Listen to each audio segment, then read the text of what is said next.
শেখ হাসিনা এবং তৎকালীন ভারত সরকার একটা চুক্তি করেছিল, এক্সট্রাডিশন ট্রিটি, বন্দী প্রত্যার্পণ চুক্তি।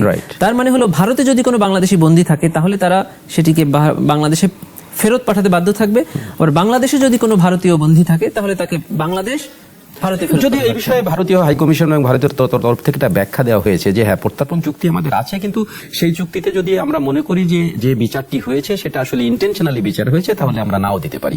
এটা বেশ আগেই তারা একটা ব্যাখ্যা দিয়েছে। তো সেই বিষয়ে তো তারা এখন অটল আছে বলে মনে হয়। বলতে চান যে কোনো পলিটিক্যাল ট্রায়াল যদি হয়, তো পলিটিক্যাল ট্রায়াল যাকে বিচার করা হয়েছে তার হাতে করা আইন, তার হাতে করা ট্রাইব্যুনালে বিচার করা হলো, এটাকে যদি উনি পলিটিক্যাল ট্রায়াল বলেন তাহলে উনি যে বিচারগুলো করে গেছেন তাহলে সবগুলো পলিটিক্যাল ট্রায়াল হয়ে যায়। আচ্ছা, আমরা রায় ঘোষণার আগে একটা তথ্য আমাদের কাছে আসলো যে আপনারা যারা প্রসিকিউটর আছেন তাদের সবার কাছে ভারতীয় নাম্বার থেকে রায় ঘোষণার আগে একাধিকবার ফোন গেছে।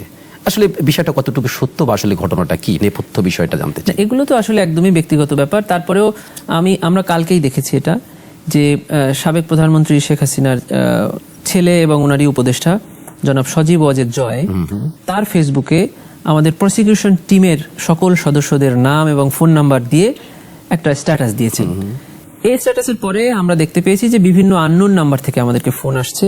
কয়েকজন প্রসিকিউটর এগুলো রিসিভও করেছেন, দেখছেন যে না সেগুলো খুব মানে যে ধরনের কথা আসছে সেটা আমরা সাধারণত পছন্দ করছি না, এরকম ফোন আসছে বিভিন্ন নাম্বার থেকে। সেটা যে কোন দেশি নাম্বার এটা আমরা জানি না, কিন্তু অপরিচিত নাম্বার থেকে এটা আসছে।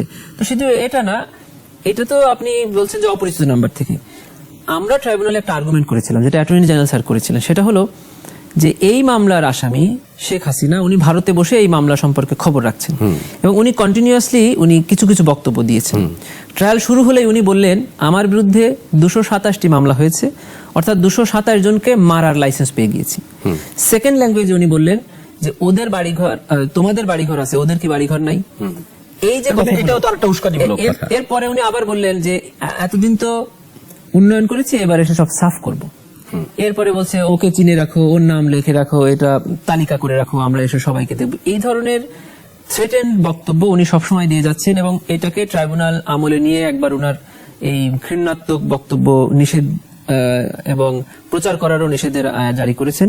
এই ট্রাইব্যুনালের রায় কিন্তু এই ফাইন্ডিংসটা এসছে যে উনার এই ধরনের বক্তব্য, উনার এই ধরনের ডেমিনার প্রমাণ করে যে উনি অপরাধ জেনে বুঝে করেছেন এবং উনি ইচ্ছাকৃতভাবে এই বিচারকে বাধাগ্রস্ত করার জন্য এবং বিচার এড়িয়ে চলার জন্য উনি এই ধরনের বক্তব্যগুলো দিচ্ছেন।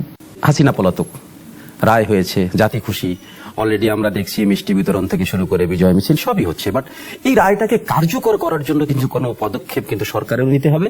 কিন্তু আন্তর্জাতিক অপরাধ ট্রাইব্যুনালে কি এই বিষয়ে কোনো হস্তক্ষেপ থাকবে কিনা, অর্থাৎ হাসিনাকে ফিরিয়ে আনা বা ইন্টারপোলে রেড নোটিশ জারি করার জন্য আবেদন করা, এটা কি আন্তর্জাতিক অপরাধ ট্রাইব্যুনালের কোনো ভূমিকা থাকবে? এটা ট্রাইব্যুনালের না, এটা আমাদের প্রসিকিউশনের একটা পার্ট। সেটা হলো যখন ওয়ারেন্ট অফ অ্যারেস্ট ইস্যু হলো তখন প্রসিকিউশনের পক্ষ থেকে রেড নোটিশ জারির জন্য আমরা একটা আবেদন করেছিলাম থ্রু ফরেন মিনিস্ট্রি, এবং ফরেন মিনিস্ট্রি সেটা যথাযথভাবেই ইন্টারপোলের কাছে পৌঁছিয়েছেন। এখন আজকে যেটা হলো, যেহেতু ওনার বিরুদ্ধে এখন একটা সেন্টেন্স হয়েছে মৃত্যুদণ্ড এবং আমৃত্যু কারাদণ্ড, এখন আমরা একটা কনভিকশন ওয়ারেন্ট পাঠাবো। আগে ছিল গ্রেফতারি পরোয়ানা, আর এখন হবে কনভিকশন ওয়ারেন্ট, অর্থাৎ তার যে শাস্তি হয়েছে সেই শাস্তির পরোয়ানা। সেটা আমরা খুব শীঘ্রই রেডি করে ফরেন মিনিস্ট্রির মাধ্যমে রেড নোটিশ জারির জন্য পাঠাবো।